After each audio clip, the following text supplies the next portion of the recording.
신령한 자는 주님의 이성을 가진다는 이야기입니다. 제가 이 고린도전서를 읽을 때마다 이 말씀이 늘 왔거든요. 근데 선뜻 이거를 여러분들한테 설교할 엄두가 나지 않았어요. 왜냐? 성경에서 본문이 분명히 이야기해요. 신령한 자는 주님의 이성을 가진 자예요. 혼에 속한 사람은 하나님의 영의 일들을 받지 아니하나니 이는 그들이 그들에게는 어리석은 것으로 보인 것이요 또한 그는 그것을 알 수 없나니 그러한 일은 영적으로 분별되기라. 수많은 사람들이 저의 목회를 알게 되면 참 제가 멍청하게 목회를 했죠.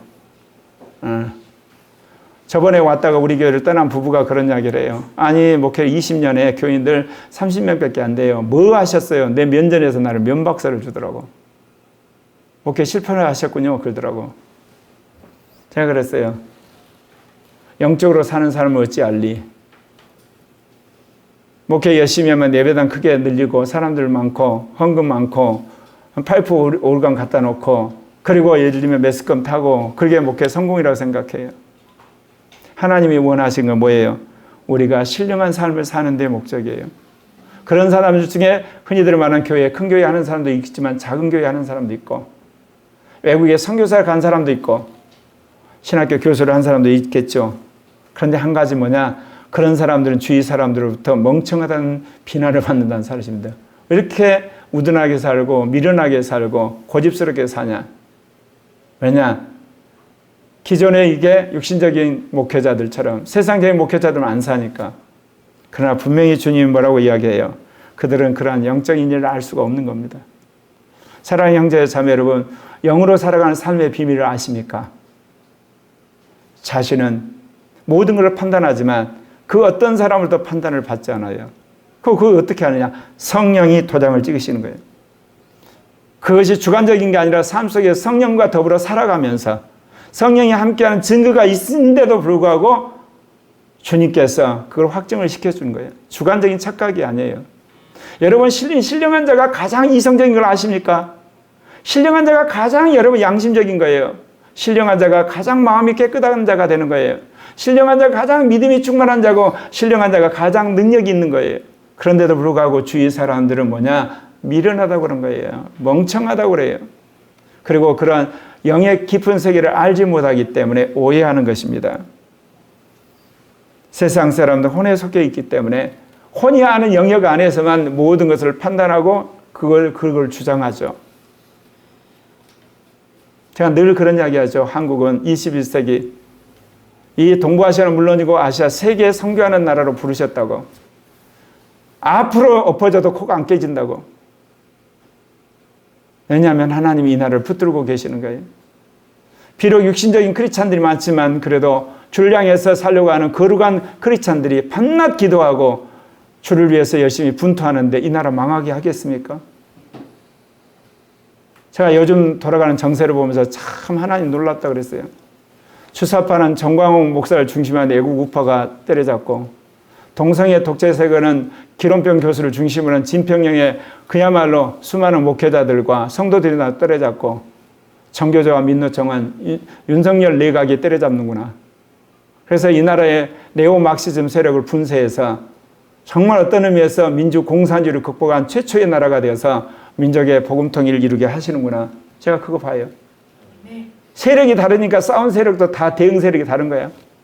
정교조나 민노총 같은 경우는 뭐예요?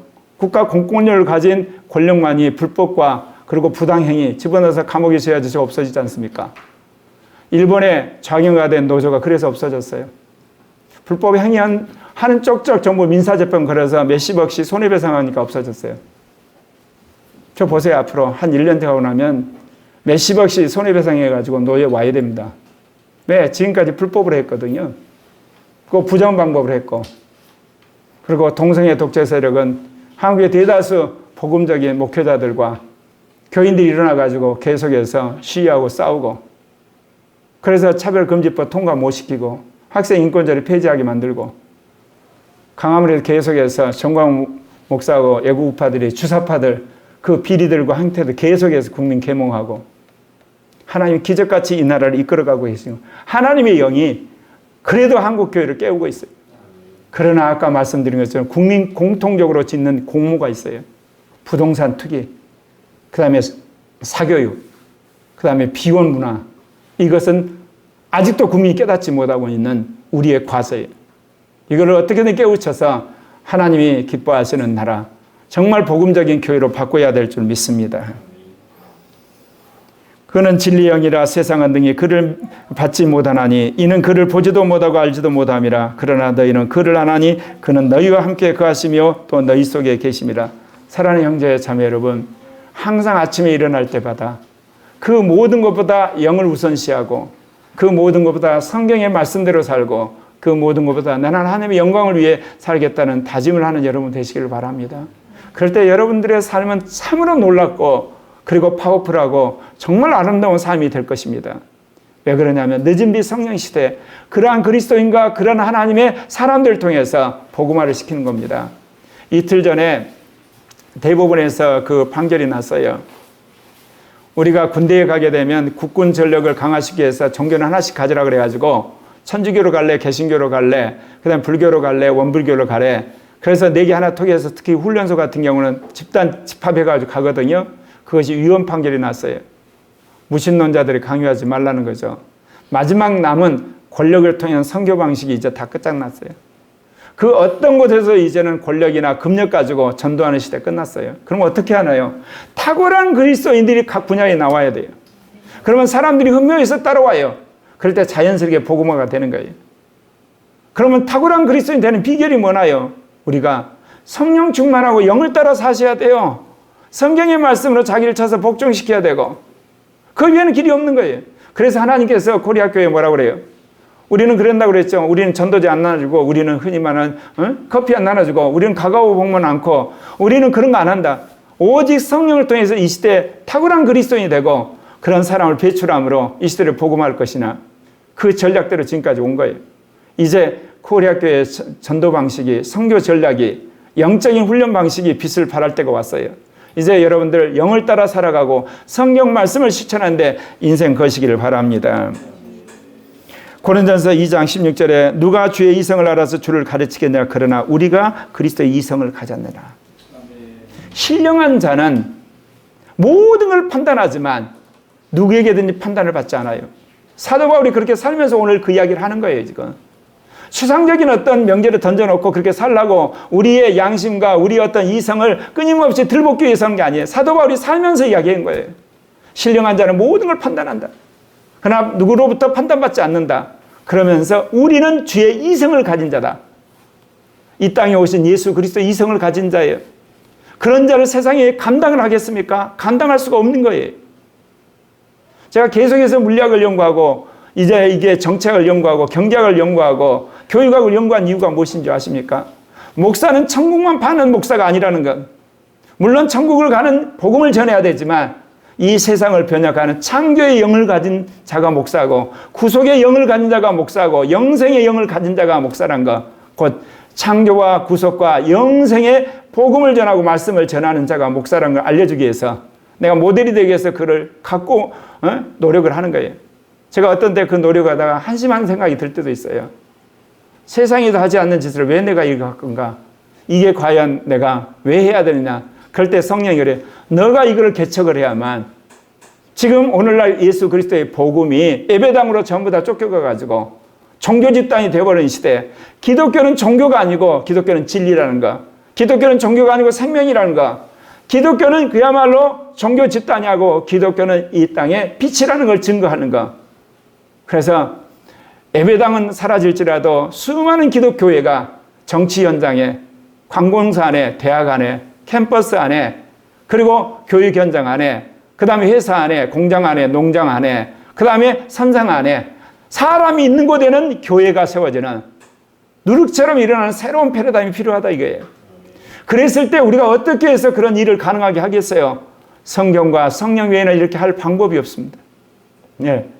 이제 건물도 사라지고 국가적인 권력의 특혜도 사라지고 돈의 힘으로도 다 사라지고 이제는 오직 성령과 이 말씀 안에 사라지는데 신령한 자들이 출현하게 될 때 그 사람을 통해서 주변에 영적인 파워가 이제 역사를 하게 되면 수많은 사람들이 그리스도 앞으로 돌아와서 그리스도에게 복종하는 날이 오리라 믿습니다. 신령한 자는 그럼 어떻게 해서 여러분 이런 그리스도의 이성을 가질 수 있겠습니까? 나는 죽고 그리스도가 사는 자예요. 주님이 내 안에 사시잖아요. 그러면 주님과 내가 동행했을 때 나타난 것이 주의 이성이 나의 이성과 연합하게 된다 그 이야기입니다.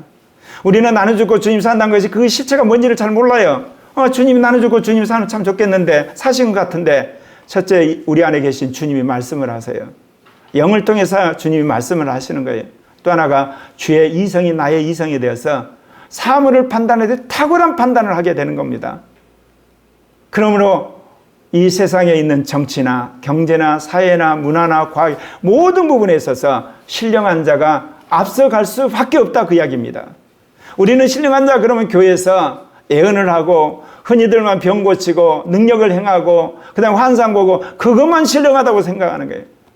정치 안에 신령한 자 우리 다니엘 이야기 하지 않습니까? 경제 안에 신령한 자 여러분 아브라함이 유명한 여러분 사업가는 거 아십니까? 그리고 모세가 위대한 군 지휘관이라는 사실 삶의 영역에서 여러분 신령한 자가 되시기를 바랍니다. 그랬을 때 온 누리 가운데 예수 그리스도의 복음이 편만히 증거되고 온 나라 가운데 복음이 편만히 증거되고 온 부족 안에 온 언어권 안에 설 때 주님 재림하시는 겁니다. 사랑하는 형제 자매 여러분 나는 죽고 주님이 사시는 그 증거 중에 하나가 나의 이성이 주님의 이성이 되는 겁니다. 그리고 나의 마음이 주님의 마음과 하나가 되는 내 영이 주님의 영과 연합하는 그러한 실제가 나타나게 된다는 것입니다. 그날이 되기까지 계속 경주하는 여러분 되시기를 바랍니다. 마지막 고린도전서 2장 16절 우리 같이 읽겠습니다. 번역을 잘못해놨어요. 자, 같이 읽겠습니까? 누가 주의 이성을 알아서 주를 가르치겠느냐? 그러나 우리가 그리스도의 이성을 가졌느니라. 아멘.